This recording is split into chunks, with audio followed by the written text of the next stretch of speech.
Hello, I'm Dan Norenberg. I'm an advisor, coach, and consultant to executive and strategic leadership teams. Welcome to NORENBERG'S 90 Seconds. In these short clips, I'm going to share with you a leadership situation, the challenge, struggle, or blind spot this created for a leader.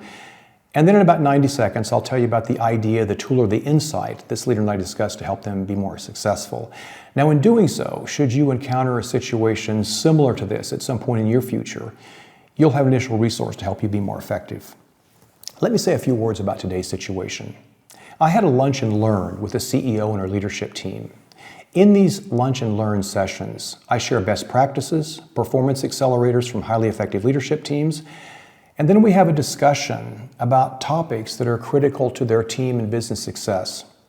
And during this discussion, one of the leaders asked, "Why can't we simply coach ourselves?" Now, this question triggered a conversation that I'd like to summarize for you right now, anonymously, of course. So this is NORENBERG'S 90 Seconds. You can start that clock. First of all, this isn't the question that you want to ask, I said. And I could see that my response surprised this leader and a few others in the room, so I continued.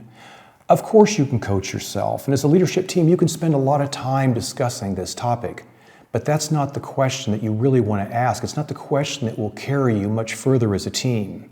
The question that you want to ask is, what kind of coaching do we need in this leadership team that will help us individually and collectively play at our best? If we look at professional sports teams or professional orchestras, we never see a top team that says we want to coach ourselves because they know that's not the way to top performance.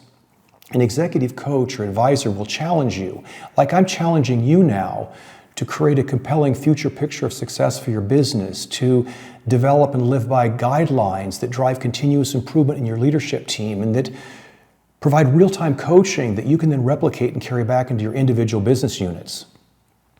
An experienced coach will help you recognize what you ignore, what you tolerate, what you create in this leadership team that creates confusion, complexity, and conflict in your organization. And that's really difficult to do when you're trying to coach yourself. So what kind of coaching resources in your organization do you use that help your leadership teams play at their best? That's NORENBERG'S 90 Seconds. Thanks for joining me today.